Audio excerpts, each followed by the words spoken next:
at Bankers Casino for the first time, playing 2-5 no limit today. It's a meetup game with fellow vloggers Doug McCusker and Kenichi from KM Poker. We currently have 3 tables running, and we look forward to hopefully filling up a few more as people continue to file in.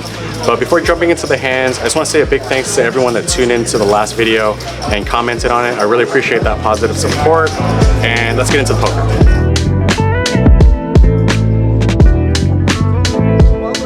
Okay, I decided buying for 800 in this 2-5 game, which actually has a pretty big cap of 1500, but I wanted to keep it friendly and gauge what kind of poker we'd be playing. But yeah, I get involved early on at this first table when I raise a 20 from under the gun with Jack 10 of diamonds. It looks like they came to play as I pick up 3 callers, and we go 4 ways to 10-9-5 rainbow. Pretty solid flat with top pair and backdoors, and I maintain the aggressive action through a c-bet of 40. I weed out one of the 3 players as the hijack and big blind call, and 4th street comes a king of spades. Not the best card as it completes one of the 3 open-enders, and can also pair a hand like king queen and king jack, which would have been reasonable continues on the flop. After big blind checks, I consider betting, but my hand is a bit too strong to semi-bluff, and trying to target a 9 seems a bit too thin, so I check, and hijack takes the green light, and jams for roughly 230 effective. Big blind folds, and I do tank for a bit. Given that the board is rainbow, he theoretically has fewer bluffs available. I mean, it would definitely suck if I folded and he showed me something like 7-8 or Jack-8, but after some deliberation, I decided to give him credit and fold. My opponent in this hand is JC, the floor manager who wanted to join in for some of the fun, and while he's a funny guy, I'm glad he wasn't joking around this time as he shows King Jack Black for the better hand. Glad to have gotten away from this one, and shortly after, I get involved with another suited holding, this time with ace-deuce of clubs from the small blind. Hijack raises to 20, button calls, and given the string of action from 2 later position players, I actually really like a 3-bet, but decided to just go with the flow for now, and just flat. We go multi-way to king 7-5 with 2 spades and a heart, so a complete whiff, but after I check, both players check as well. I get a nice turn in the form of ace of diamonds giving me top pair. I check again as is the hijack, but button changes it up through a bet of 45. I call, hijack folds, and the river comes a 4 of hearts. I check again, and button fires again, this time for 120. Was hoping for a cheaper showdown, but since I only beat bluffs, I probably have to fold. If I had something like ace-8 through ace-10, it's more of a call since I beat weaker aces, but I let this one go. A couple hands later, I get another chance with clubs, this time with ace-10 on the button. There's a hijack raise to 15, and I increase the price to 50. Hijack calls, and we take a flop heads up, which comes king 10-4 with 2 hearts and a club. Hijack looks to reclaim the betting lead as he puts out a pot-sized bet of 100.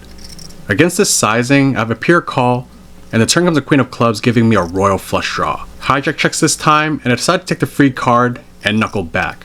Probably would have been better to bet, but us guys, you know, it's easy to get seduced by this lady on 4th street, as I like to hit my second royal ever, but it comes a 6 of spades. Hijack fires a down bet of 50, and I'm rarely good here, but I'm Asian, I like a good price, so I call, and he shows king 8 of diamonds for the winning hand. That makes it 0 for 3 to start the session, but I'm not giving up on clovers just yet, as maybe 3rd time is the charm, as I pick up ace king in the big blind. The straddle is on, hijack raises to 40, button calls, and I repop to 165. Only the hijack calls, and we go heads up to 8-3 deuce with 2 diamonds and a club. Not the flop I had in mind, but with less than a pot-sized bet, I jam for 300 effective. Good news is that my opponent doesn't snap call, so maybe I'm channeling some luck of the Irish. And more good news is my friends ordered me a shot. The problem is that they got vodka and not whiskey, as my opponent calls with ace-10 of diamonds and has me drawing dead with the queen of diamonds on the turn. The river is inconsequential, and I get stacked for my initial buy-in of 800. I try to look on the bright side though, which is that other clubs have taken me for more than 800 in the past. I won't say specifically where, but it rhymes with beer sprint I know. Anyways, I reload for 800, and this suit's gotta work out at some point, right? And well, why not with my favorite hand, 5-6 suited on the button. Straddle is on, cutoff raises to 45, I call, and the small blind and straddle to call as well. We take a flop 4 ways, which comes jack 7-3 rainbow, giving me a nut shot and backdoor clubs. Small blind checks, and the straddle takes the aggressive action and bets 65. The pre-flop raise and the cutoff calls, and looking to get there, I call as well. Small blind folds, and we continue 3 ways to the 6 of spades on the turn. Action checks to me, which I'm happy to see, and I opt to take the free card, which comes as good as it gets, with the 4 of diamonds giving me a straight. Checks to me, and I settle on a wager of 260. Straddler does tank for a bit, which indicates that he probably has a jack, and after thinking it through, he puts in the 260. Cutoff folds and shares that he had 8-9 of spades for a missed monster. I table the winning hand, and the straddler would later tell me that he had ace-jack red. Very fortunate to get there and lock up my first pot of the day, as I go from my favorite hand to the best hand with pocket aces in the small blind. After a couple limps, I raise a 30 and get calls from the big blind, middle position, and cutoff. We proceed multi-way to a flop of queen 7 deuce, all diamonds. Doesn't get much better than an overpair with a nut redraw. I down bet 40, and surprisingly, all 3 players call. 4th street comes gin as I turn the nuts with the 5 of diamonds. While I get there, this is going to be a bad card in general for my full range of hands, so I check, and unfortunately none of the 3 players takes a stab. The river comes in offsuit 9, and I can check to try and induce again, but in an effort to get called by a weaker diamond instead, I put out 125. Looks like no one has much though, as they all fold, but happy to drag in another pot. Not too long after, I get 1 pip up on my favorite hand, as I get dealt 5-7 of clubs on the button. The straddle is on, 2 players call, and I join the limp fest as does the small blind. Big blind has different plans though, as he raises to 75. We're playing about 1,000 deep, and so when it folds to me, I'm happy to give some action here and I call. We take a flop heads up, which comes 6-4-3, giving me the nuts. Looks like the momentum has definitely shifted, and big blind puts out a C bet of 100. Natural inclination is to just flat with the nuts, but I try to think about what I'd do if I didn't have it on this board, especially considering that this isn't a great flop for my opponent. That in mind, I decided to play this one fast, and my opponent snap folds. Didn't work out as intended, but no complaints about catching a lucky flop, and in the hand immediately after, I get in the mix again, this time with pocket 9s. After hijack limps, I raise a 25, and the button calls. The same opponent from the previous hand repops the 125 from the small blind.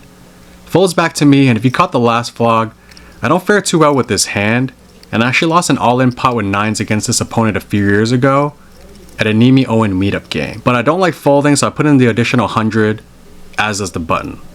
Looking for a good flop, it comes King Jack 6 rainbow. That's not going to do it, and after small blind fires 215, I fold, and the button does the same. Shout out to Garland for taking this one down and getting more than a rebate after I caught a lucky flop against him in the previous hand.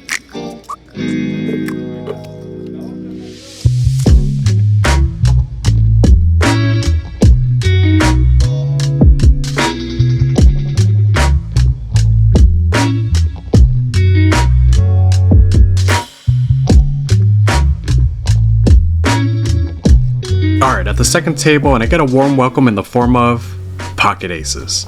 Under the gun limps, cutoff raises to 25, and I put in a 3 bet to 125. Only the cutoff calls, and we go heads up to 10-8-5, all red. I fire a C bet of 125, and cutoff calls with roughly 270 back. 4th street comes a somewhat interesting card, as it's the queen of diamonds giving me the nut flush draw, but also introduces a variety of ways in which aces are now beat. Can go either way between checking or betting, and I opt for the latter and jam for my opponent's 270 effective. After some thought, my opponent starts putting chips in the middle, only to be notified by the dealer that I went all in already. So yeah, he didn't realize that I had jammed and intended to put out a bet of his own, and at this point it becomes clear that my opponent wants to fold. Under normal circumstances, his forward action would probably be deemed a call, and my opponent is okay with going to a floor ruling to decide his fate in this hand. That said, given the meetup game vibes, I didn't feel right to potentially get a stack in this fashion due to a mistake, so I say it's cool to take it back and fold, and that's how this hand wraps up. Definitely no hard feelings. I know this game is predicated on winning from others, but it's just never been my style to do so in a predatory manner. I know that sounds kind of contradictory, but moving on to the next one, I'm at the third table with 6-7 of clubs. I missed the blind, so I straddle from the cutoff. There are 2 callers, the hijack raises to 40, it folds through the blinds, and I call. Low jack calls as well, and we go 3 ways to a flop of ace-9 deuce rainbow. Low jack checks, and hijack puts out a C bet of 60. Not much going on from my hand, but the 9 of clubs is intriguing since there are some good turn cards that I may be able to leverage. I'm also not yet convinced that my opponent has an ace, so I decide to float. The low jack folds, and we continue heads up to the turn, which comes to 6 of spades pairing my smaller card. Hijack doesn't slow down as I had hoped, and he puts out a $200 bet with a bit over 200 back. I'm unfortunately handcuffed here, so I make the fold, and you may have guessed it, but the trend continues with clubs, as I next pick up king queen in middle position, and raise 20. Low jack and small blind call, and we take a flop 3 ways, which comes jack jack 9 with 2 spades and a club. I continue for 30, and they both call. Force here comes a 9 of clubs, double pairing the board, but also giving me a straight flush draw. Small blind looks to disrupt the flow, as he puts out a small bet of 20. Could be just about drawing dead, but I call for that price, and the low jack folds. I do end up improving on the river as I make a flush with the 7 of clubs. Small blind doesn't stop betting and puts out another 20. Don't expect to win too often, but I put in the call, and it is one of those rare times as my opponent has ace-3 of spades. He too was on a flush draw, but I end up getting bailed out on 5th Street, and after starting the session down 800, I've been hovering around a mini profit the last few hands, as I next pick up ace-10 offsuit in the big blind. There are 4 limps, and I choose to play this one aggressively by raising to 40. None of them are in a folding mood as they all call, and the flop comes 5 deuce deuce rainbow. While I don't have very many deuces, there is only one combo of ace deuce suited left, and I have all the overpairs, so I fire a continuation bet of 75, just looking to take this one down. 2 of the players fold, but then the cutoff min raises to 150. Definitely don't like it anymore as I fold after the button, only to get shown 7-8 of spades for the stone cold bluff. Yeah, definitely got in this one, and credit to my opponent for the play, but I look to shake it off in this next one when I make a loose open from under the gun to 20, with 3-5 of spades. I get 4 callers once again, and we go heavily multi-way to ace queen 5 with 2 hearts and a spade.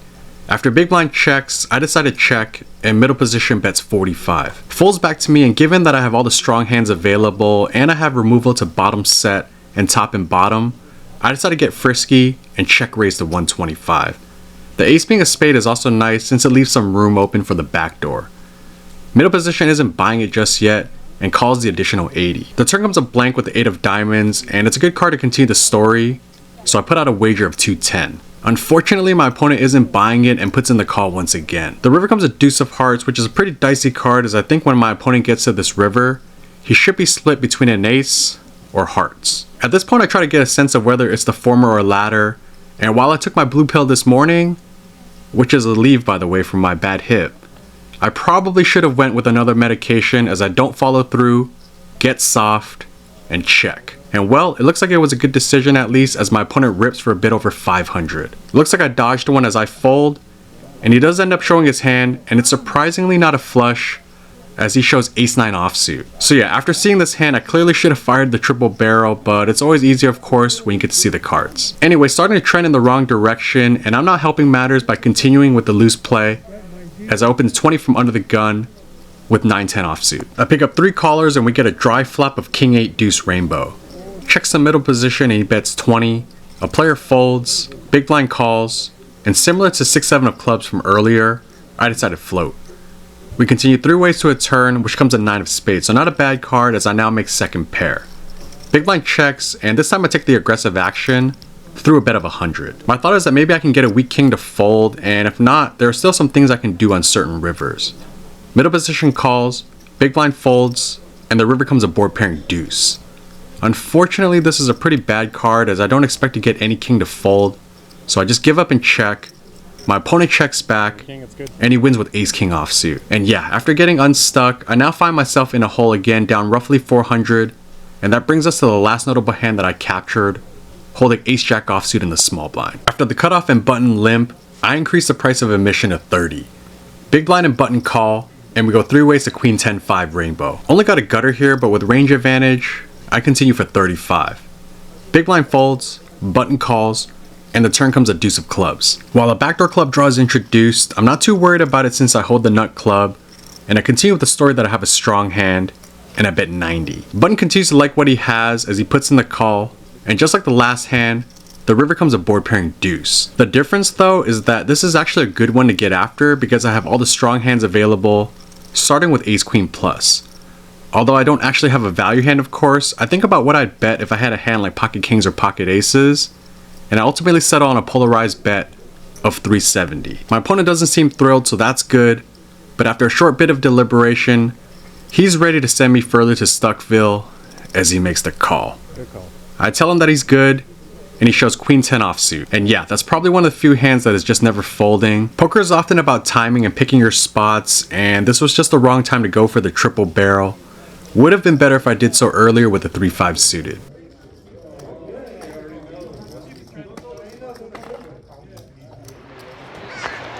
Okay, just wrapping up this video back home in San Francisco.